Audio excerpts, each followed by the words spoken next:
اللہ جل وعلا کی حمد و ثنا کے بعد رسول رحمت، شفیع معظم، نبی محتشم، حضور ختم المرتبت، اللہ کے پیارے امت کے سہارے، رب کے محبوب، دانائے غیوب، مالک رقاب امم، فخر عرب و عجم، والی کون و مکان، سیاہ لا مکان، سید انس و جاں، سرور لالا رخاں، نیر تاباں، سرنشین مہوشاں، ماہ خوباں، شہنشاہ حسینہ، تتمہ دوراں، سرخیل زہرہ جمالاں، جلوہ صبح ازل، نور ذات لم یزل، باعث تکوین عالم، فخر آدم و بنی آدم، نیر بطحہ، رازدار ما اوہا، شاہد ما طغا،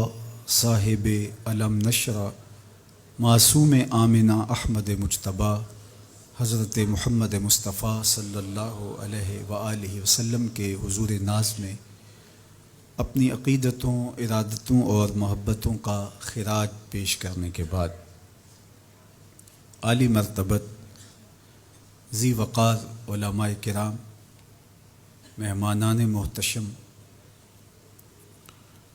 معزز حاضرین و حاضرات، ناظرین و ناظرات، السلام علیکم ورحمۃ اللہ وبرکاتہ۔ کتاب رحمت قرآن مجید نے ہمیں مخاطبت کرتے ہوئے ارشاد فرمایا، وَكَذَلِكَ جَعَلْنَاكُمْ أُمَّةً وَسَطًا، کہ ہم نے آپ کو امت وسط بنایا۔ تو دو چیزیں یہاں بیان فرمائی گئیں، ایک تو ہمارا نام، ہمارا تعارف، ہماری پہچان امت کے ذریعے سے کی گئی ہے کہ تم امت ہو، اور یہ وہ امت ہے جو میرے حضور نے جوڑی ہے۔ تنکا تنکا کر کے یہ گھونسلہ بنا، کوئی روم سے آیا، کوئی حبشے سے آیا، کوئی فارس سے آیا، کوئی مکے کا باسی تھا، کوئی مدینے کا رہائشی تھا، کوئی یمن سے سفر کرتا ہوا آن پہنچا، اور یہ ایک امت بنی۔ میرے حضور نے امت بنائی تھی، فرقے ہم نے بنائے ہیں، امت کو ٹکڑوں میں ہم نے بانٹا ہے۔ استاد ابراہیم ذوق نے کہا تھا، ہفتاد و دو فریق حسد کے عدد سے ہیں، اپنا یہ طریق کے باہر عدد سے ہیں۔ حسد کے عدد نکالو تو 72 بنتے ہیں۔ تو کہا کہ یہ حسد کا نتیجہ ہے کہ امت فرقہ فرقہ ہو گئی اور ٹکڑوں میں بٹ گئی۔ مجھے بتاؤ، جس نے امت جوڑی تھی اس کے قلب اطہر پہ کیا گزرتی ہوگی؟ گھر میں دو بیٹے آپس میں بولتے نہ ہوں تو باپ کے حلق سے نیچے لقمہ نہیں اترتا۔ جس کی امت فرقوں میں بٹ گئی، طائف کے بازاروں میں، مکے کی گلیوں میں،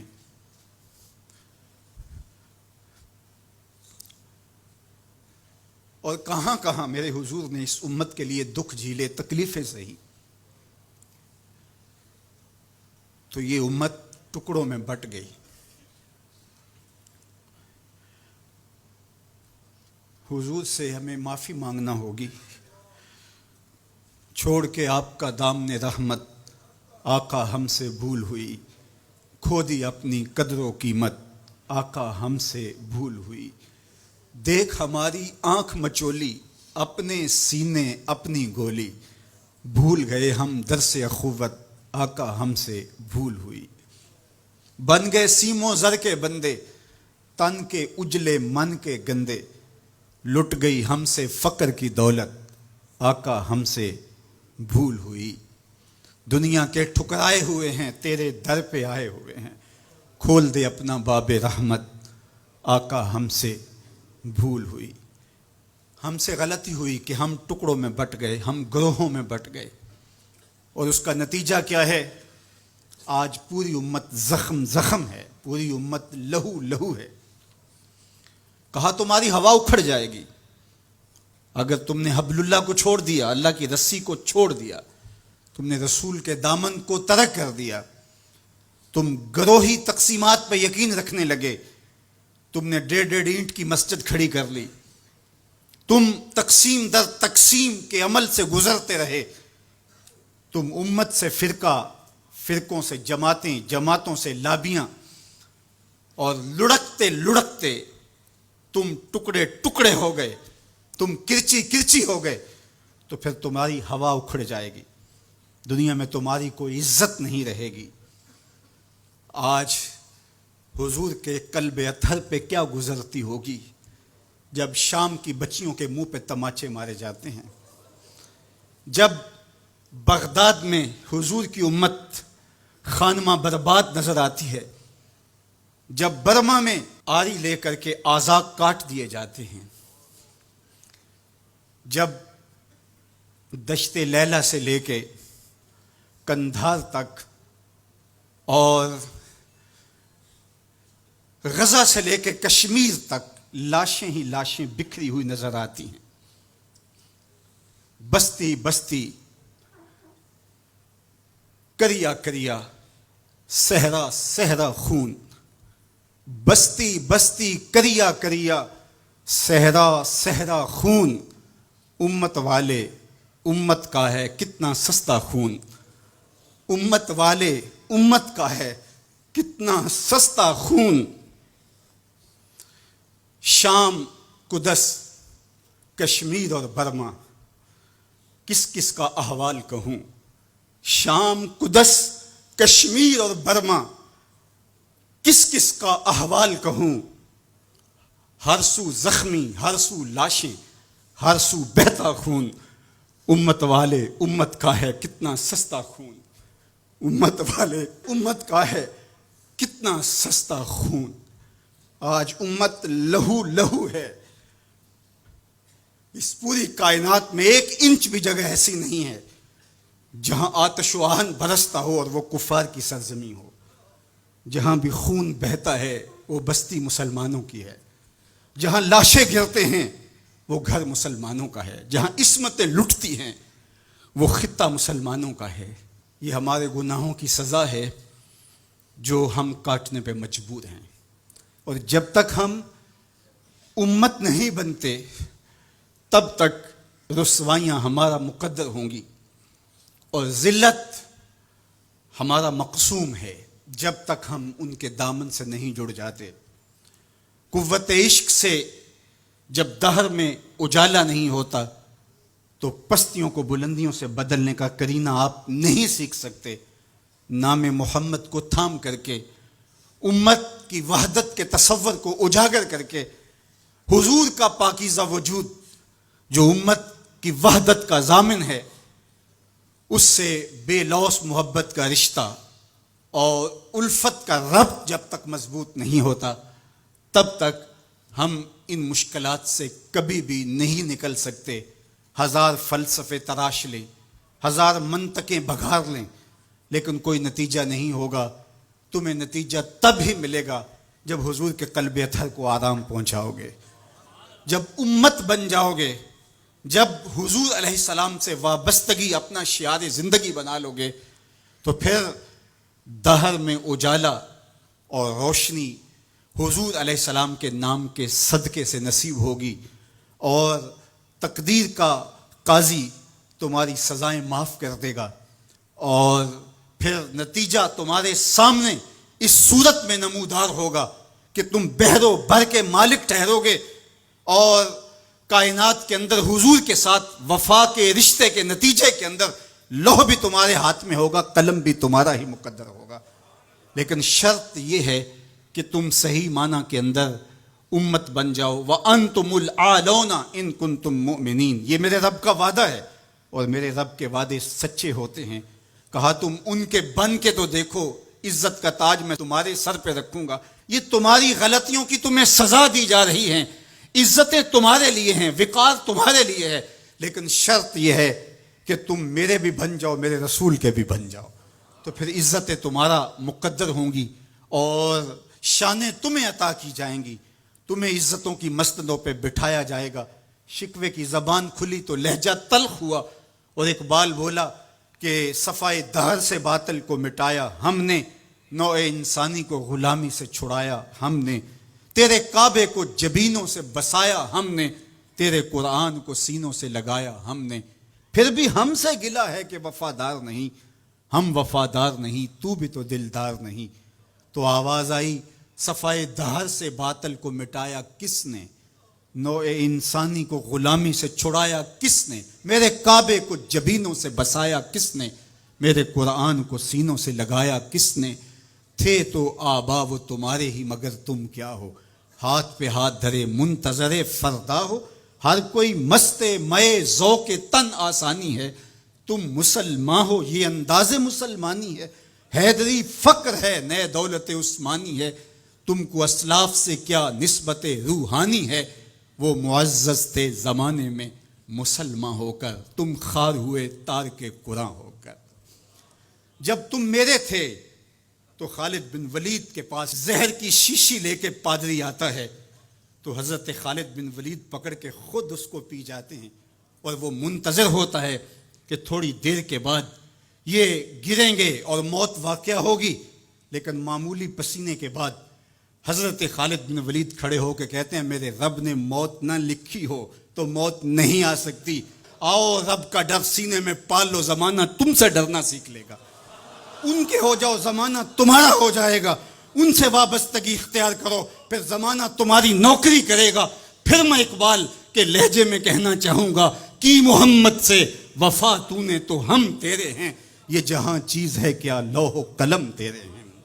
پھر کائنات تمہاری باج گزار ہوگی، تمہاری دہلیز کی لونڈی ہوگی، زمانہ تمہارا نوکر ہوگا، شرط یہ ہے تم امت بن کے دکھاؤ، تم نے امت بننا ہے، تم نے رسول اللہ کا غلام بننا ہے، تمہارا لب و لہجہ بتائے ہم حضور کی امتی ہیں، تمہارا طرز زندگی بتائے تم حضور کی امتی ہو، تمہارا کردار بتائے تم ترازو پہ کچھ تول رہے ہو تو لوگ دوسری طرف بھی منہ کر کے کھڑے ہو جائیں یہ غلط نہیں تول سکتا، یہ امت رسول ہے، تم بول رہے ہو لوگوں کو یقین ہو کہ یہ جھوٹ نہیں بول سکتا، یہ رسول اللہ کا امتی ہے، تمہارا طرز زندگی بتائے میں امت رسول ہوں، تمہاری وحدت تمہارا زور ہے، تمہاری طاقت ہے، تمہاری توانائی ہے۔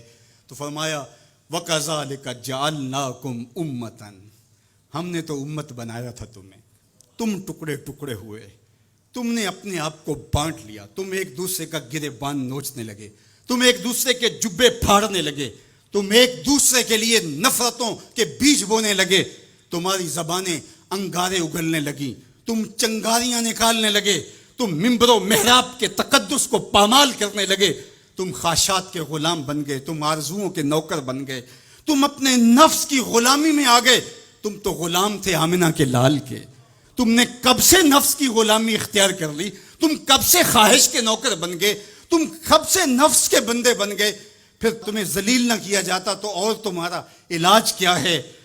تقدیر کے قاضی کا یہ فتویٰ ہے ازل سے، ہے جرم ضعیفی کی سزا مرگ مفاجات، یہ تقدیر کا فیصلہ ہے۔ عبد القادر روحیلے نے جب ملک تیمور کو قید کر کے اس کی آنکھیں نوکے خنجر سے نکالی اور اس کی حرم کی بیٹیوں اور بہوؤں کو بہنا ناچنے پہ مجبور کیا، لیکن ایک دم نہ جانے اس کو کیا خیال آیا، اس نے سارا اسلحہ اتار کے پھینک دیا اور چارپائی پہ لیٹ کے خراٹے لینے لگا، لیکن وہ بیٹیاں برابر ناچتی رہیں۔ تو عبد القادر روحیلہ کھڑا ہوا اور اس نے کہا کہ میں ایک سپاہی ہوں اور اس حالت کے اندر اسلحہ اتار کے خراٹے لینے لگ جانا یہ ایک سپاہی کی شان کے لائق نہیں ہوتا، یہ میرا تکلف تھا، یہ میری بناوٹ تھی، مجھے خیال آ گیا کہ میں نے بہت زیادتی کی ہے اور میں یوں لیٹا، میرا خیال تھا کہ تیمور کی کوئی بیٹی میرے ہی خنجر سے میرا گلا چیر دے گی، لیکن اس کے باوجود تم برابر ناچتی رہیں، حمیت نام تھا جس کا گئی تیمور کے گھر سے۔ اس نے کہا کہ اب میں حق بجانب ہوں جو میں نے آپ کے ساتھ کیا، اس لیے کہ میرے خنجر کو پڑا ہوا دیکھ کے اور مجھے خراٹے لیتے ہوئے دیکھنے کے باوجود بھی جب تم ناچ رہی ہو تو پھر میں نے غلط نہیں کیا، تمہارا علاج یہی تھا، جب ہماری بیٹیاں غیروں کے نرغے میں ہوں، جب ہمارے گلے چیرے جا رہے ہوں، جب شام اجڑ رہا ہو، جب برما میں آریوں کے ساتھ انسانی اعضاء کاٹے جا رہے ہوں، جب بغداد کے اندر اس امت کی شہزادیاں بھیک مانگنے پہ مجبور ہوں، تو مجھے بتاؤ اس زمانے میں بھی ہم ایک دوسرے کے گریبان نوچیں گے؟ تو پھر جو ہمارے ساتھ ہو رہا ہے یہ ہماری سزا تھی، ہمیں امت بنایا گیا تھا، ہم نفس کے غلام بن گئے، ہم خواہشات کے نوکر بن گئے۔ تو میرے رب نے کہا وَكَذَلِكَ جَعَلْنَاكُمْ أُمَّةً، دوسری بات وسطا، تمہیں امت وسط بنایا۔ امت وسط اس کے 3 معنی امام قرطبی نے کیے ہیں، باعظمت امت، با کمال امت، اور تیسرا معنی معتدل امت۔ عظمت کے جس معراج پہ تمہیں بٹھایا تھا وہ کسی اور کا مقصوم نہیں تھا۔ جعلت لی الارض مسجدا، پوری کائنات کو تمہارے لیے مسجد بنا دیا گیا، تمہیں یہ عزت دی۔ حضور نے فرمایا میں آخری نبی ہوں، وانتم آخر الامم، اور تم آخری امت ہو، پس خدا بر ما شریعت ختم کر، بر رسول ما رسالت ختم کر، ہمیں آخری امت بنایا گیا۔ کنتم خیر امت اخرجت للناس تامرون بالمعروف وتنہون عن المنکر، یہ مجھے کہا گیا، یہ آپ کو کہا گیا، تم خیر امت ہو۔ ذرا گریبان میں جھانک کر کے دیکھیں، مجھے کہا گیا میں خیر ہوں، آپ کو کہا گیا خیر ہوں، یار یہ نسبت میرے حضور کی ہے۔ تو تم خیر سے جڑے ہو، تم بھی خیر بن گئے ہو، تم خیر امت ہو، تمہیں عزتوں کی مسند دی گئی، جو معراج، جو مقام، جو مرتبہ، جو رفعت تمہیں دیا گیا وہ کسی اور کا مقصوم نہیں ہے، تم خیر امت قرار پائے۔ اللہ اکبر۔ تو کہا اس سے مراد باعظمت امت ہے۔ دوسرا معنی با کمال امت، جو عزت، جو شرف، جو مرتبہ، جو مقام تمہیں دیا گیا، جو کمال، عروج اور بانکپن تمہارا مقصوم ہے، وہ کسی اور امت کا مقصوم نہیں ہے۔ حضور نے ارشاد فرمایا ایک بندہ صبح سے لے کر کے ظہر تک مزدوری کرتا ہے، اس کو ایک قیراط دیا جاتا ہے۔ ایک ظہر سے لے کر عصر تک مزدوری کرتا ہے، اس کا وقت تھوڑا ہے لیکن مزدوری اس کو بھی ایک قیراط دی جاتی ہے۔ اور تیسرا شخص عصر سے لے کر مغرب تک مزدوری کرتا ہے، دونوں سے کم تھوڑا وقت لگاتا ہے لیکن اس کو 2 قیراط دیے جاتے ہیں۔ فرمایا پہلی مثال یہود کی ہے، دوسری مثال نصارہ کی، اور تیسری مثال میری امت کی ہے۔ تھوڑے عمل پر زیادہ اجر رکھا گیا، من جاء بالحسنۃ فلہ عشر امثالھا، ایک نیکی کرو گے 10 کا ثواب ملے گا۔ یہ اس امت کو اعزاز دیا گیا، یہ امت کو تکریم دی گئی۔ ایک بچہ حفظ قرآن کرتا ہے اور اپنے خاندان کے لوگوں کی شفاعت کرتا چلا جاتا ہے۔ بڑھاپے میں اترتا ہے ایک شخص، عمر کی کثرت کی وجہ سے وہ خاندان کی شفاعت کا اہل ہو جاتا ہے۔ کیا کیا شرف نہیں دیے گئے، کیا کیا مقام نہیں دیا گیا۔ اس امت کو عزتوں کی مسند پہ بٹھا دیا گیا۔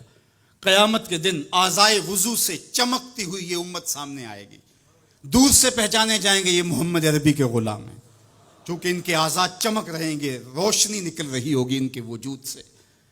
تیسرا معنی امت وسط کا معتدل امت، اعتدال کی راہوں پہ چلنے والی، نہ یہود کی طرح اور نہ نصارہ کی طرح افراط و تفریط کا شکار نہیں ہوں گے، بلکہ یہ اعتدال کی راہوں پہ گامزن ہوں گے، عقائد میں، اعمال میں، رویوں میں، طرز زندگی میں، انداز معاشرت میں، گفتگو میں، کلام میں، ہر لحاظ سے یہ اعتدال کی راہوں کے مسافر ہوں گے۔ جب یہ امت اعتدال کی راہوں سے نکلی اور ان میں غلوف پیدا ہوا یا ان کے اندر تفریط پیدا ہوئی تو نتیجہ یہ ہوا امت اپنے وقار کو کھو بیٹھی۔ یہود نے شان الوہیت اور شان رسالت کے اندر تنقیص کر دی اور انبیاء علیہم السلام کی دشمنی مول لی اور کتنے نبیوں کو ناحق قتل کیا۔ بنی اسرائیل نے 70 نبی شہید کیے ہیں۔ آج اگر راہ خدا میں ہمیں کوئی تکلیف پہنچتی ہے تو میں اور آپ ہوتے کون ہیں؟ اس راستے کے اندر تو نبی شہید کیے گئے۔ امام رازی نے تفسیر کبیر میں لکھا ہے کہ مکے سے طائف تک 70 ایسے نبیوں کی قبریں ہیں جن کی وفات صرف بھوک کی وجہ سے ہوئی ہے۔ یہ دین یوں ہی ہمارے تک نہیں پہنچا، یہ قدریں ہمارے تک یوں ہی نہیں پہنچی، ہمارے اسلاف کی قربانیوں کا نتیجہ ہے۔ اور دوسری جانب نصارہ نے انبیاء کے باب میں ایسا غلو کیا اور توحید کے عقیدے کو بھی بگاڑ کے رکھ دیا، حضرت عیسیٰ کو خدا کا بیٹا قرار دے دیا۔ تقانیم ثلاثہ میں مبتلا ہو کر کے 3 وجودوں کو انہوں نے معبود قرار دیا اور 3 وجودوں کے مجموعے کو الہ کہا۔ افراط اور تفریط کی راہوں پہ گامزن ہونے والے گمراہیوں کا شکار ہوئے، لیکن مجھے میرے دین نے، میرے اسلام نے جو عقیدہ دیا وہ صراط مستقیم کا عقیدہ دیا۔ اور ہر روز ہر نمازی ہر نماز کی ہر رکعت میں اصالتاً یا وقالتاً یہ کہتا ہے اہدنا الصراط المستقیم۔ یہ اتنی ضرورت ہے ہماری کہ اللہ سے مستقیم راہ مانگے کہ چونکہ دونوں جانب لڑکنے کے اندیشے لمحہ لمحہ موجود ہیں، پھر اس کو اجالنے کے لیے آگے کہہ دیا کہ غیر المغضوب علیہم ولا الضالین، یعنی نہ تو گمراہوں کا راستہ اور نہ جن پر تیرا غضب ہوا ان کا راستہ، نہ افراط نہ تفریط کی راہ۔ مالک مجھے مستقیم راہوں کا مسافر رکھنا، سیدھی راہ پہ گامزن رکھنا، کیونکہ سیدھی راہ پہ گامزن ہونا ہی ہدایت کی علامت ہے۔ جب ترازو کے دونوں پلڑے برابر رہتے ہیں تو اس کو عدل کہتے ہیں، اسی سے اعتدال نکلا ہے۔ کوئی پلڑا جھکا نہیں تو عدل کا نظم خراب نہیں ہوا۔ تم لمحہ لمحہ عدل کی راہوں پہ گامزن رہو گے، اپنا محاسبہ کرتے رہو گے، اپنے عقائد کا محاسبہ کرتے رہو گے، تمہارے عقائد میں خرابی نہیں آنی چاہیے۔ تمہارے 3 بنیادی عقیدے ہیں، عقیدہ توحید، عقیدہ رسالت اور عقیدہ آخرت۔ ان عقیدوں میں کبھی بھی بگاڑ نہ آنے دینا۔ اللہ جل شانہ کی جو شانیں ہیں، اللہ کی جو عظمت ہے، وہ تمہارے رگ و ریشہ میں ہر وقت اس کا رعب اور اس کی خشیت موجود رہنی چاہیے۔ انبیاء علیہ السلام کی عظمتوں کے باوجود کہیں ایسا نہ ہو کہ تمہارے عقیدوں کے اندر خرابی آئے اور تم کہیں غلو کا شکار ہو جاؤ، جس طرح کہ نصارہ نے کیا۔ اللہ کی شانیں، اللہ کی عظمتیں وراء الورا ہیں۔ اور پھر دوسری بات، کہیں ایسا نہ ہو کہ توحید کے نشے میں تم انبیاء کی تکثیر کرنے لگ جاؤ اور نبی کی شان تمہارے لیے تکلیف کا سبب بننے لگ جائیں۔ شاید اس سے توحید میں کوئی فرق آتا ہے۔ میاں توحید میں فرق نبی کی عظمت سے کیسے آئے گا؟ اس لیے کہ نبی کو عظمت دینے والا تو میرا رب ہی ہے۔ وَرَفَعْنَا لَكَ ذِكْرَكَ۔ اور پھر تیسری بات، عقیدہ آخرت۔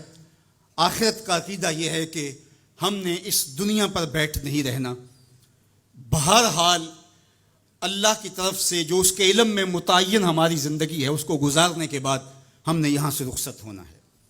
وہ ہم جوانی میں چلے جائیں، ہم بڑھاپے میں چلے جائیں، یا ارذل العمر کے بعد ہم اس دنیا سے رخصت ہوں، یا بچپن میں چلے جائیں، یہ ہمارے علم میں نہیں ہے، یہ امر ہم سے مخفی رکھا گیا، یہ اللہ کی حکمت ہے۔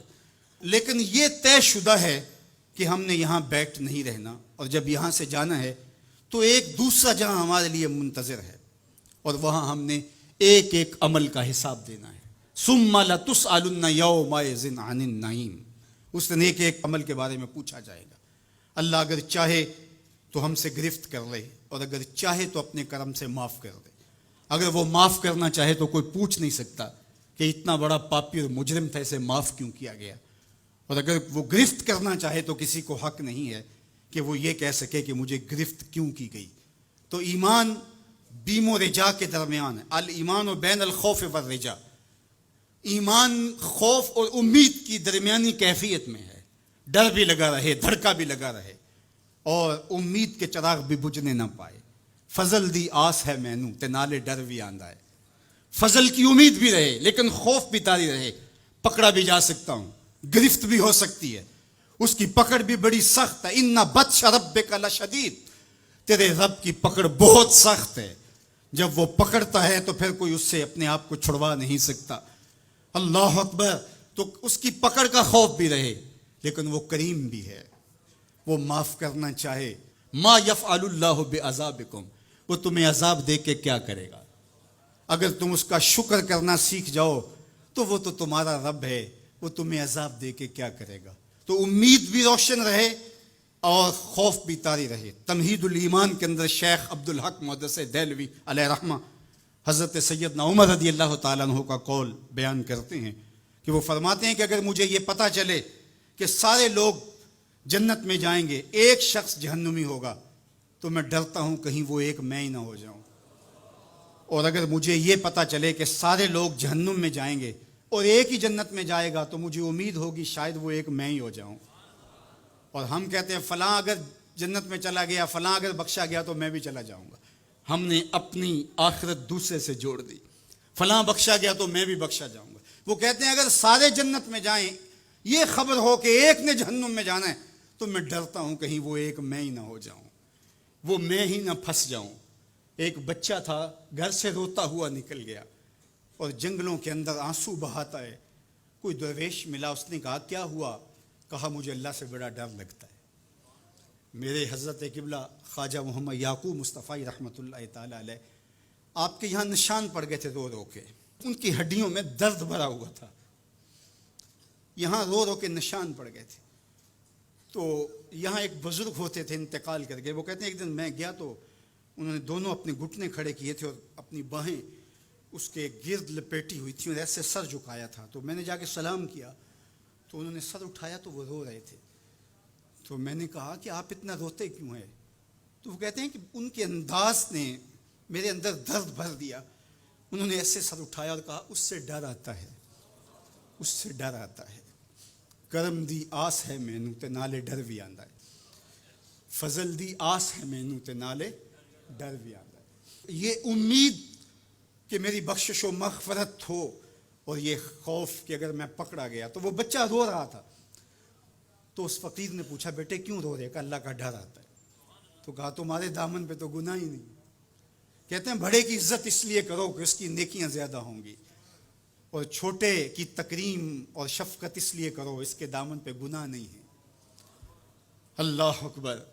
ہم لوگوں کے گناہ دیکھتے ہیں اور اپنی خوبیاں دیکھتے ہیں۔ صوفیاء کا ایک جملہ ذہن کی تختی پہ لکھ لیجئے، جب عیب دیکھنے کا شوق آئے وہ کہتے ہیں اپنے اندر اتر جاؤ، اور جب خوبیاں دیکھنے کا شوق آئے تو دوسروں کو دیکھو، دوسروں کو دیکھو، کسی کے اندر کوئی خوبی، کسی کے اندر کوئی خوبی۔ تو کہا کہ اللہ سے ڈر آتا ہے۔ تو کہا کہ بیٹے تم نے تو گناہ ہی کوئی نہیں کیے۔ تو کہا آج میں نے عجیب ماجرا دیکھا جس نے مجھے گھر سے نکال دیا۔ کہا کیا؟ کہا کہ میری ماں کھانا پکانے کے لیے چولہے میں آگ جلانے لگی، تو اس نے لکڑیاں رکھی، تو لکڑیوں کو آگ نہیں لگ رہی تھی، تو اس نے چھوٹی چھوٹی لکڑیاں توڑ کے پہلے نیچے رکھی اور پھر ان کو آگ لگائی، ان کو آگ لگی تو پھر بڑی لکڑیوں کو بھی لگی۔ تو میں روتا ہوا گھر سے بھاگ آیا ہوں جنگل میں، کہیں ایسا نہ ہو کہ قیامت کے دن بڑے بڑے مجرموں کو آگ نہ لگے تو چھوٹے چھوٹوں کو رکھ دیا جائے۔ تو جب خوف سرایت کرتا ہے تو یہاں عمر نہیں دیکھی جاتی، اور بڈھا پاپی سب سے بدترین شخص وہ ہے جو بڑھاپے کے باوجود بھی بدکاری نہیں چھوڑتا۔ کہتے ہیں جب کوئی بندہ 40 سال کا ہوتا ہے پھر اس کا عذر باقی نہیں رہتا، 40 سال تک اس کا عذر باقی رہتا ہے، لیکن جب 40 سال کا ہو جائے اب سن کہولت میں آ گیا، اب اگر وہ گناہ کرتا ہے تو کوئی عذر نہیں ہے۔ ہڈیاں کمبن گوڈے کھڑکن تے اڑ گیا لک تیرا، اجے بھی بدیوں باز نہ آئیوں جیو مرد دلیرا، یا ایھا الانسان ما غرک بربک الکریم۔ میرا رب پکار پکار کے کہہ رہا ہے او بھاگنے والے انسان آجا پلٹ کے، تیرا رب بڑا ہی کریم ہے۔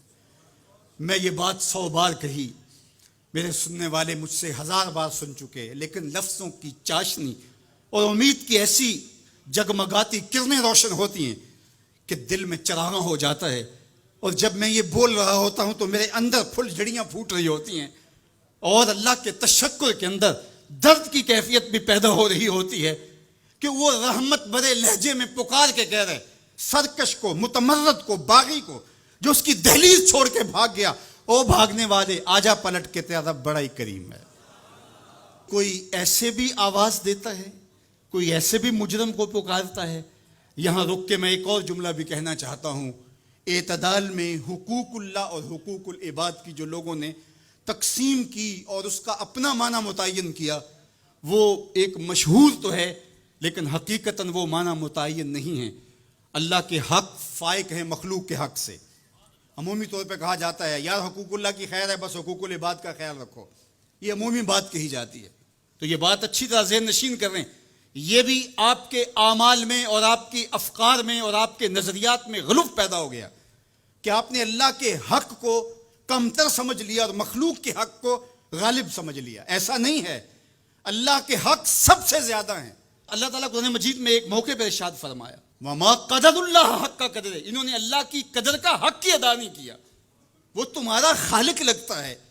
خالق کے بڑھ کے حق کس کے زیادہ ہو سکتی؟ تو جو مختلف روایات کے اندر حقوق العباد کی طرف توجہ دلائے گی تو اس کا مطلب یہ ہے، مفہوم یہ ہے کہ اللہ تو کریم ہے، وہ معاف کر دے گا، بندہ تو معاف نہیں کرے گا. بالخصوص قیامت کے دن جب پھنس گیا اور اس کی اپنی بدعمالیاں بھی اس کے پاس ہوئیں اور کسی نے اس کا حق غصب کیا ہوا ہوگا تو پھر کیا ہوگا؟ اب وہ تو خود پھنسا ہوا ہے تو وہ کبھی نہیں چھوڑے گا. اب اللہ تعالیٰ کس طرح اس معاملے کا حل فرمائے گا کہ یہ شخص جس نے حق کھایا ہے، جس نے زیادتی کی ہے، تو اس دوسرے شخص کو اپنی نیکیاں دے گا.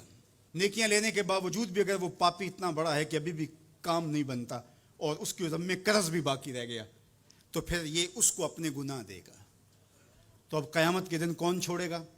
جہنم کی دہکتی ہوئی آگ سامنے ہوگی اور ایک بندہ پھنسا ہے اور یہ بھی پھنسا ہوا ہے تو اس کی جان اس کو اپنے گناہ دے کے اس کی نیکیاں لے کے چھوٹ رہی ہے تو وہ کیسے معاف کرے گا؟ وہ نہیں معاف کرے گا. اس لیے اس معنی کے اندر کہا کہ حقوق العباد میں کوتاہی نہ کرنا، اس لیے کہ اس کی معافی نہیں کرے گا. وہ اس کے پاس ایک چیز ہاتھ لگ جائے گی وہ تو غنیمت سمجھے گا. تو اس کا یہ مطلب بھی کہیں نہیں ہے کہ بندے کے حق کہیں غالب اور زیادہ ہیں، اللہ کے حق کم ہیں. جو حق بندے کا اللہ پر ہے، اللہ نے تو پیدا کیا ہے. الذی خلقک فسواک فعدلک. کہا تیرے حق میرے اوپر زیادہ ہیں اس لیے کہ میں تیرا خالق لگتا ہوں. میں آپ سے پوچھتا ہوں اس دنیا پر، اس عالم رنگ و بو میں، اس مادی کائنات میں سب سے زیادہ آپ کے کندھوں پر کس کے حق ہیں؟ تو آپ سب کہیں گے ماں کے حق. حضور سے بھی پوچھا گیا من ابرو، حضور میں سب سے زیادہ کس کے ساتھ حسن سلوک کروں؟ یہ حضور سے سوال کیا گیا تو میرے آقا کریم نے فرمایا امک، اپنی ماں کے ساتھ. تو اس نے پھر دوبارہ سوال کیا، پھر حضور نے فرمایا کہ اپنی ماں کے ساتھ. پھر کہا حضور میں سب سے زیادہ نیکی کس سے کروں؟ میری نیکیوں کا، میرے حسن سلوک کا سب سے زیادہ حقدار کون ہے؟ تو آقا کریم نے فرمایا امک، تیری ماں. تو پھر اس نے چوتھی مرتبہ کہا تو حضور نے فرمایا تیرا باپ. تو 3 مرتبہ حضور نے ماں کا ذکر کیا. علماء نے یہاں لکھا کہ والد اولاد کی تربیت کرنے کے لیے مشقت سہتا ہے، کمائی کرتا ہے، یہ ایک مرحلہ ہے اس کا. ماں 9 ماہ تک اس کو اپنے پیٹ میں رکھتی ہے، ایک مرحلہ یہ. پھر ولادت کا دوسرا مرحلہ، زچہ بچہ دونوں کے لیے موت و حیات کی کشمکش ہے.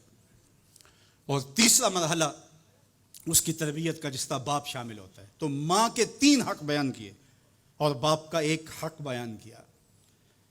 مجھے بتاؤ وہ ماں اور وہ باپ جو اولاد کو اپنی آنکھوں کا تارا اور نور نظر کہتی ہے، کیا اس کے حق ساری زندگی بھی کوئی لگا رہے تو ادا کر سکتا ہے؟ کسی نے کہا کہ میں نے ماں کو اپنے کندھوں پہ اٹھا کے حج کروایا اور موسم میں حدت اور گرمی اتنی تھی کہ اگر گوشت کا ٹکڑا زمین پہ پتھر پہ ڈال دیا جاتا تو وہ بھن کے کباب بن جاتا. کیا میں نے اپنی ماں کا حق ادا کر دیا؟ کہا تیری ولادت کے وقت جو اس نے تکلیف سہی، اس تکلیف کے ایک جھٹکے کا حق بھی ادا نہیں ہوا. یہ تیری ماں ہے. کیا تو اتنی بے وفا ہو گئی ہے کہ اس ماں کی مرضی اب تیری مرضی نہیں رہی؟ وہ باپ جس کی ہڈیاں بھی درد کر رہی ہیں اور وہ مزدوروں والے اڈے پہ بیٹھا ہے اور جب کوئی مزدور لینے آتا ہے تو اس سے صحیح طرح سے اٹھا بھی نہیں جاتا، پھر بھی کلی والا ڈبہ اٹھا کے آگے بڑھتا ہے اور مزدور لینے والے شخص کے ساتھ لپٹ کے چمٹ کے کہتا ہے کہ بابو مجھے لے جاؤ، 10 روپے کم دے دینا، میں نے اپنی بیٹی کی کالج کی فیس دینی ہے.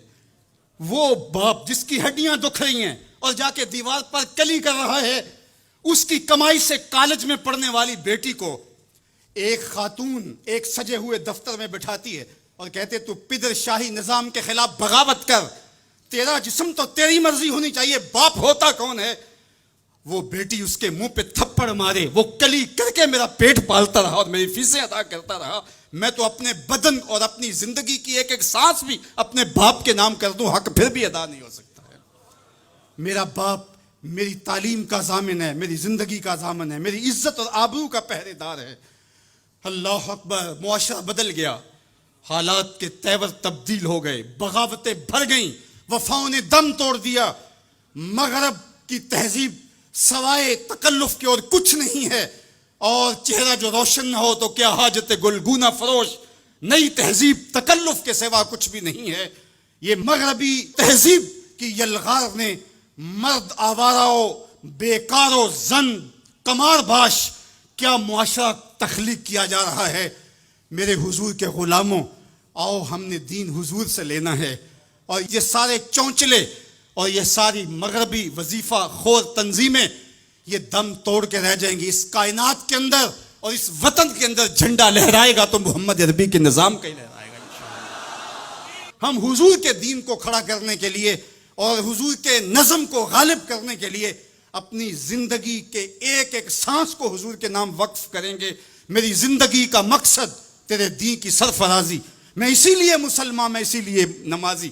میری زندگی کا ایک ایک لمحہ حضور کے دین کے لیے، حضور کے نام کے لیے۔ تو حقوق والدین کے جو ہے وہ بہت سارے ہیں، کہا تو اس کے ایک درد کے جھٹکے کا جواب بھی نہیں دے سکا۔ ماں اولاد سے جو محبت کرتی ہے اور جو ماں کے حق ہیں وہ اتنے زیادہ ہیں کہ کسی پیمانے میں اس کو تولا نہ جا سکے۔ میں کہا کرتا ہوں سمندر کی پاتال تک تو کوئی پہنچ گیا ہوگا، لیکن ماں کے پیار کا کنارہ آج تک کسی نے نہیں پایا۔ یہ سڑکوں کے کناروں پر بڑے بڑے ہیوی ترازو نصب کر دیے گئے ہیں، پورا کنٹینر تول لیا جاتا ہے، لیکن آج تک ایسا ترازو میں نے نہیں دیکھا جس پر ماں کے پیار کو بھی تولا جا سکے۔ ماں جب بولتی ہے تو اس کے لہجے میں جبریل بولتا ہے، ماں جب مسکراتی ہے تو لگتا ہے جنت کی ساری کلیاں کھل اٹھی ہیں۔ اللہ نے ماں کے سینے میں وہ درد، وہ درک، وہ محبت، وہ چاہت، وہ پیار کا جہاں آباد کر دیا کہ سید خورشید گیلانی نے کہا تھا کہ اونچے ہوٹلوں میں کھانا کھانے میں وہ سرور کہاں جو چولہے پر بیٹھ کے ماں کے ہاتھوں سے پکی ہوئی چپاتیاں کھانے میں ملتا ہے۔ اور کہا اونچے اونچے اسٹیجوں پہ حضرت صاحب، عالی جناب، مفتی صاحب، قبلہ عالم، کیا کیا لفظ سننے کو ملتے ہیں، لیکن ان لفظوں میں وہ چاشنی کیا جو ماں کی زبان سے اوئے مٹھو اور اوئے ببلو کے اندر رکھی گئی ہے۔ ماں کے سینے میں تڑپتی ہوئی ممتا اور محبتوں کا جہاں، اس کی کوئی مثال ہی نہیں ہے۔ ماں کو اتنا پیار کیوں ہے اور ساری زندگی ماں کے حق ادا کرتا رہے پھر بھی حق ادا نہ ہو، کیوں؟ اس لیے کہ ماں نے جنم دیا ہے۔ یہی جواب ہے نا آپ کا کہ ماں اتنا پیار اس لیے کرتے، اس کے حق کتنے ہیں کہ میرے حضور نے کہا پھر ماں، پھر ماں، پھر ماں۔ اتنے حق کیوں ہیں؟ اس لیے کہ اس نے جنم دیا ہے۔ میرے جملے کو بار بار آپ نے سنا ہوگا، پھر سن لیجئے، جس نے جنم دیا ہے اس کو اتنا پیار ہے اور اس کے اتنے حق ہیں، تو جس نے خلق کیا ہے اس کو کتنا پیار ہوگا اور اس کے کتنے حق ہوں گے۔ تو اللہ کے حق غالب ہیں۔ تو یہ جو حقوق العباد کی تلقین کی جاتی ہے تو اس کا مفہوم یہ ہے کہ اس کی معافی نہیں ہوگی۔ انسان ہے، نہیں معاف کرے گا، وہ کریم ہے، معاف کر دے گا۔ تو اس کا یہ مطلب کبھی بھی نہیں نکلتا کہ جو ہے وہ اللہ کے حق کوئی کمزور ہے اور مخلوق کے حق غالب ہیں۔ ہمارے اوپر سب سے بڑا حق ہمارے اللہ کا ہے، پھر رسول اللہ کے حق ہیں، پھر اس کے بعد ہماری ماں کے، ہمارے باپ کے، ہمارے مرشدوں کے، ہمارے استاد۔ ہم احسان فراموش لوگ نہیں ہیں، ہم جس کا بھی حق ہو اس کو پورا کرتے۔ مولا کائنات سیدنا علی المرتضیٰ فرماتے ہیں جس نے مجھے ایک حرف بھی پڑھایا اس نے مجھے اپنا غلام بنا لیا۔ ہم تھوڑی سی عزت ملنے پر آنکھیں سر پہ نہیں رکھ لینے والے لوگ، ہم احسان فراموش نہیں ہیں کہ کبھی باپ کو پدر شاہی نظام کے ساتھ مسترد کریں، کبھی ماں کے چہرے پہ لات مار دیں کہ تم کون ہوتی ہو میری زندگی میں مداخلت کرنے والی۔ ہم تو رشتہ بھی کرنا ہوتا ہے تو بوڑھی دادی امی سے بھی پوچھتے ہیں، جب تک وہ ہاں نہیں کرتی تو گھر کے اندر ماحول ہی نہیں بنتا ہے۔ ہمارا دین، ہمارا کلچر، ہماری تہذیب، ہمارا تمدن ہمیں یہ سکھاتا ہے لیس منا من لم یرحم صغیرنا ولم یوقر کبیرنا، جو چھوٹوں کے ساتھ شفقت سے پیش نہیں آتا اور بڑوں کے ساتھ جو ہے وہ توقیر سے پیش نہیں آتا۔ میرے حضور نے فرمایا میرے ساتھ اس کا کوئی تعلق، کوئی ربط، کوئی رشتہ نہیں ہے۔ تو ہمارا دین تو ہمیں یہی سکھاتا ہے۔ تو بیم اور رجا کے درمیان ہمیں یہ سکھایا گیا۔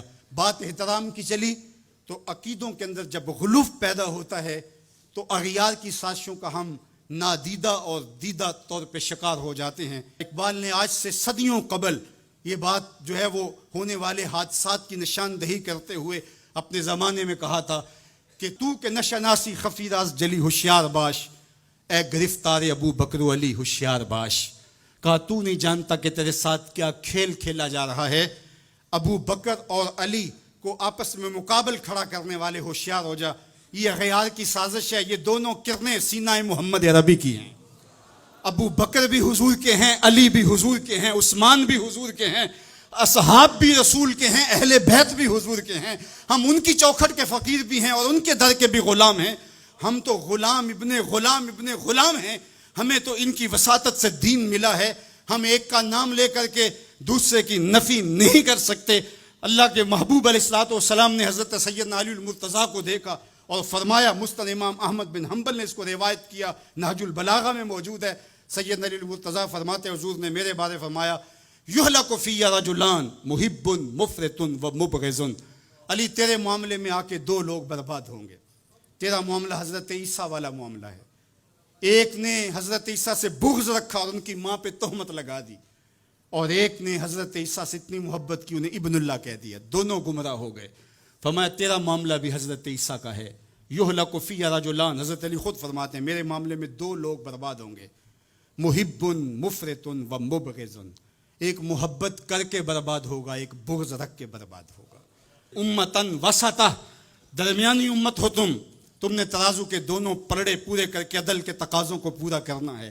ایسا نہ ہو کہ علی کی محبت آنکھوں پہ پنٹی باندھ دے، تمہیں ابو بکر بھی نظر نہ آئے، تمہیں غارے سور کی بلندیوں پر اپنے کندھوں پہ حضور کو اٹھا کے لے جانے والا صدیق بھی دکھائی نہ دے، اور تمہیں جو ہے وہ دشمن کے آگے سینہ تان کے کھڑے ہونے والا فاروق بھی دکھائی نہ دے، اپنا سارا مال حضور کی راہوں میں خرچ کر دینے والا تمہیں عثمان نظر ہی نہ آئے.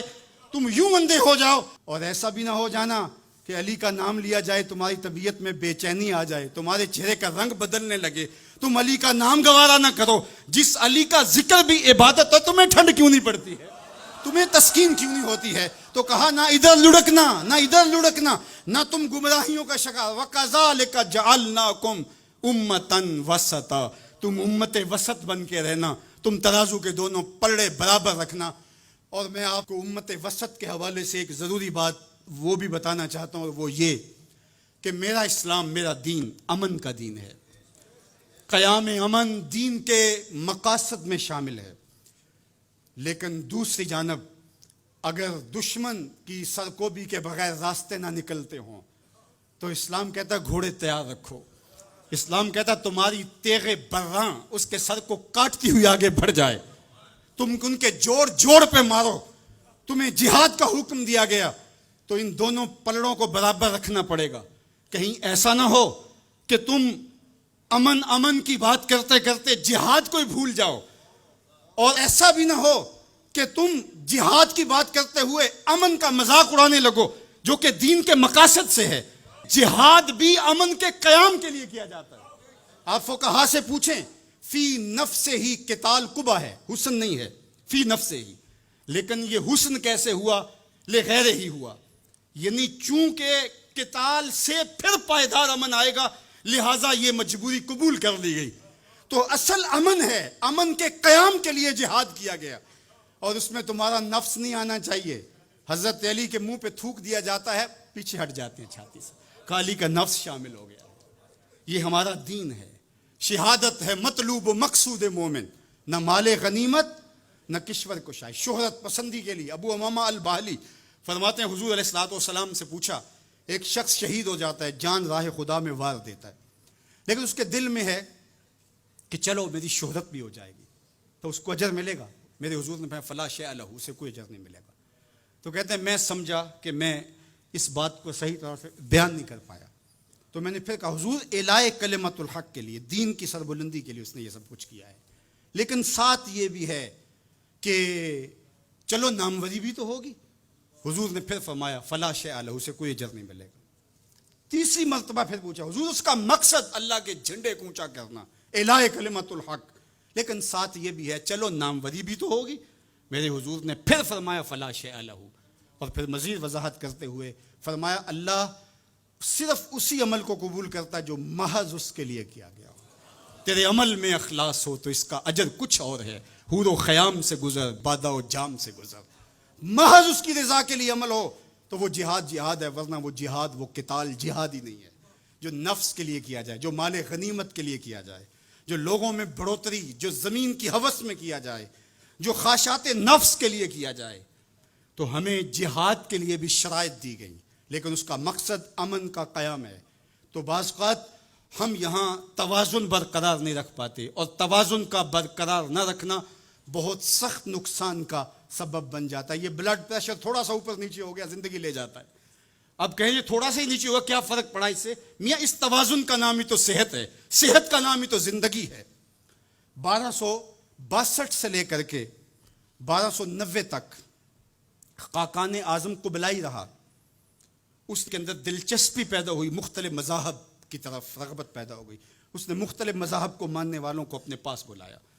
غلام مرتضیٰ میکش نے یہ تاریخ اسلام میں سارا واقعہ لکھا ہے، اور اس نے بدھ مت کے لاماؤں کو، ہندوؤں کے بڑوں کو، جوگیوں کو، پادریوں کو، سب کو بلا کے کہا مجھے اپنے اپنے مذہب کے حوالے سے کچھ بتاؤ۔ تو جو عالم دین گیا مسلمانوں کی طرف سے، اس نے جہاد کی آیتیں پڑھی، اور جس میں کفار کو قتل کرنے کا حکم نامہ تھا۔ تو قبلائی خان نے کہا کہ تمہارا دین کافروں کو قتل کرنے کی تلقین کرتا ہے؟ اس نے کہا ہاں۔ تو کہا پھر آپ ہمیں قتل کیوں نہیں کرتے؟ تو کہا کہ ہمارے پاس طاقت نہیں ہے۔ تو اگر طاقت ہو تو کہا پھر ہم تمہیں کاٹ دیں۔ تو اس نے وہیں کھڑے کھڑے حکم نامہ جاری کیا کہ ان کا دین اگر ہمیں قتل کرنے کا حکم دیتا ہے، طاقت نہ ہونے کی وجہ سے یہ رکے ہوئے، تو پھر یہ کیوں زندہ بچے؟ اس نے فوراً حکم نامہ جاری کیا، جو مسلمان سامنے اس کو کاٹ دو۔ مسلمان گاجر مولی کی طرح کٹنے لگے۔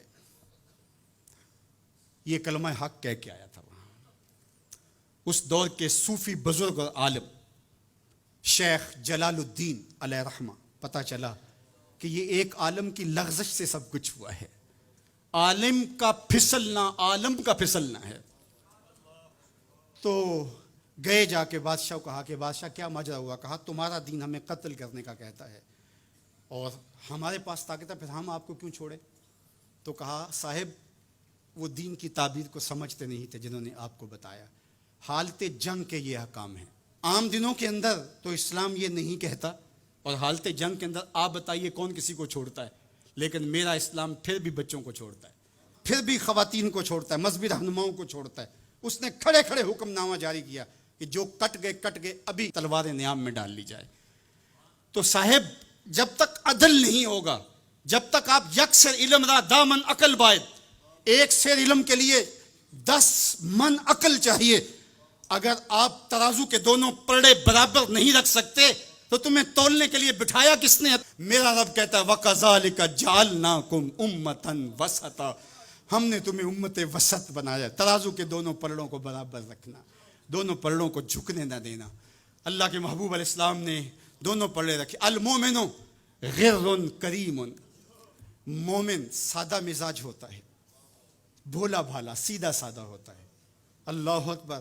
اب مومن کا سیدھا سادہ ہونا یہ کہیں ایسا ہی نہ ہو کہ لوگ اس کو دعوے لگاتے رہیں۔ کہا فطرتاً تو ایسا ہی ہوتا ہے، اس کی طبع ہے کہ وہ اعتبار کر لیتا ہے، لیکن دوسرے مقام پہ کہا بیلنس بھی کر لو۔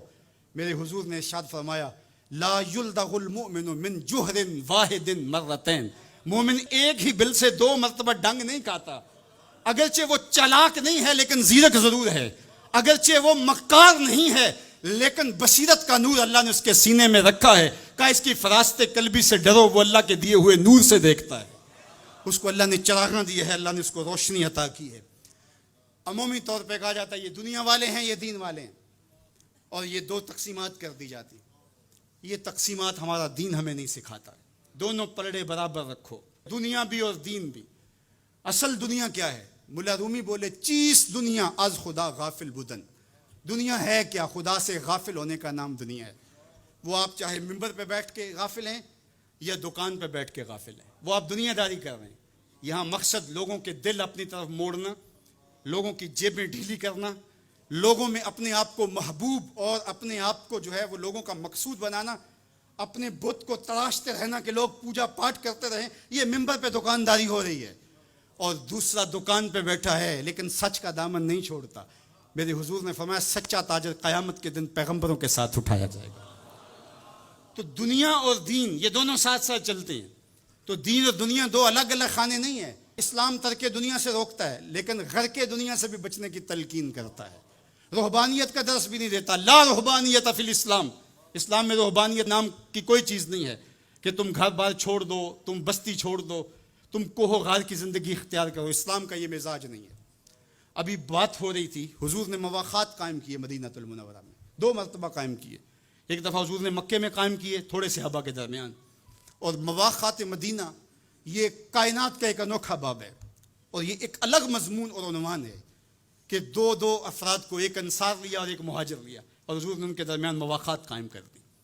تو حضرت ابو درداء اور حضرت سلمان فارسی کے درمیان حضور نے مواخات قائم کی. تو جن کے ساتھ بھائی چارہ تھا وہ پھر حال پوچھنے جاتے تھے کہ میرے بھائی کو پریشانی تو نہیں ہے. تو حضرت سلمان فارسی گئے حضرت ابو درداء کے گھر, تو دیکھا کہ حضرت ابو درداء کی بیوی وہ عام سے کپڑوں میں تھی. تو انہوں نے کہا کہ میری بہن یہ کیا ماجرا, میلے کچیلے واجبی سے کپڑے. تو کہا کہ تمہارے بھائی کو دنیا کے ساتھ کوئی رغبت نہیں ہے, عورت آراستہ ہو.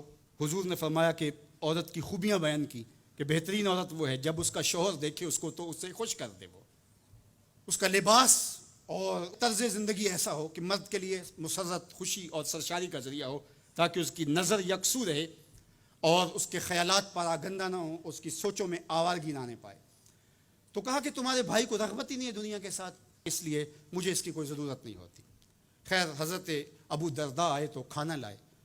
تو حضرت سلمان فارسی نے کہا کہ آپ بھی کھائیے. کہا میں روزے سے ہوں. کہا کہ میں تو نہیں کھاؤں گا جب تک آپ نہیں کھائیں گے. تو نفلی روزہ مہمان کے لیے توڑا جا سکتا ہے. تو انہوں نے روزہ افطار کر لیا, ساتھ بیٹھ کے کھانا کھایا. رات پڑی, سونے لگے. تو حضرت ابو درداء مصلی بچھا لیا. حضرت سلمان فارسی نے کہا کہ جناب آپ کو میرے ساتھ سونا پڑے گا. اللہ اکبر. یار وہ صوفی حضور کی تربیت کے پالے ہوئے تھے. آج تو پھر فتویٰ متوجہ ہو جاتا نا کہ اس نے مجھے نماز سے روکا ہے, یہ دارا اسلام سے خارج ہے.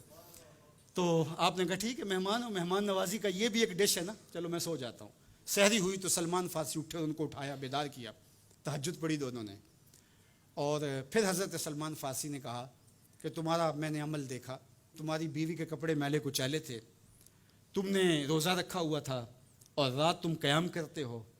تو کہا کہ تمہارے نفس کا بھی تمہارے اوپر حق ہے, تمہارے اہل خانہ کا بھی تمہارے اوپر حق ہے, تمہارے رب کا بھی تمہارے اوپر حق ہے, اور تمہارے مہمان کا بھی تمہارے اوپر حق ہے, اور ہر ذی حق کا حق تمہیں ادا کرنا ہوگا. اور یہ بات چھڑی اور پھر دونوں چلتے ہوئے حضور کے پاس آ گئے. خوشا وہ وقت کے فیض عام تھا ان کا, خوشا وہ وقت کے بطح مقام تھا ان کا.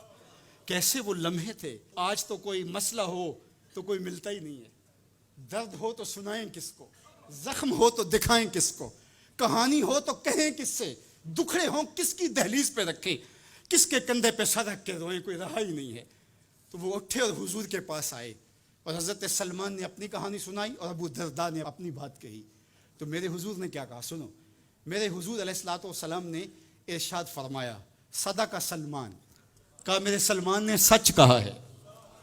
تو ہمارا دین ہمیں یہ کہتا ہے کہ تمہاری زندگیاں خوبصورت ہو, رب کا حق بھی ادا کرو. اور حضور نے ایک شخص کو دیکھا وہ سخت کمزور ہے. تو آقا کریم نے فرمایا کہ کیا ماجرا ہے, تم بہت کمزور ہو. اس نے کہا کہ بہت ساری مصیبتیں ہیں جو میرا رخ کر رہی ہیں. تو میرے حضور نے کہا کہ تو نے اللہ سے کوئی دعا تو نہیں مانگی تھی. اللہ اکبر, یہ دل و قلب و نگاہ کے مرشد اولین ہیں. حضور تو سینوں کے چھپے راز بھی جانتے. کہا کہ تو نے کوئی دعا تو نہیں کی تھی رب سے. کہا جی حضور میں نے اللہ سے دعا کی تھی. کیا دعا مانگی؟ کہا میں نے اللہ سے کہا مالک جو بھی تکلیفیں ہیں مصیبتیں ہیں وہ آخرت کے حصے کی بھی دنیا پہ بھیج دے تاکہ یہیں فارغ ہو کے جاؤں, آخرت میری صاف ہو جائے. تو بڑے دکھڑے ہیں, بڑے غم ہیں, بڑی اذیتیں ہیں, بڑی بیماریاں ہیں جس نے مجھے کمزور کر دیا. تو بظاہر بڑی اچھی بھلی بات تھی کہ سارے دکھڑے دنیا پہ لے لی, آخرت صاف کر لی. لیکن میرے حضور نے کیا ارشاد فرمایا, فرمایا تم نے یہ کیوں کہا کہ آخرت کے دکھ بھی دنیا پہ مل جائیں, تم نے یہ کیوں نہیں کہا ربنا آتنا فی الدنیا حسنۃ وفی الآخرۃ حسنہ, اللہ دنیا میں بہتریاں دے دے آخرت میں بھی بہتریاں. وَكَذَلِكَ جَعَلْنَاكُمْ أُمَّةً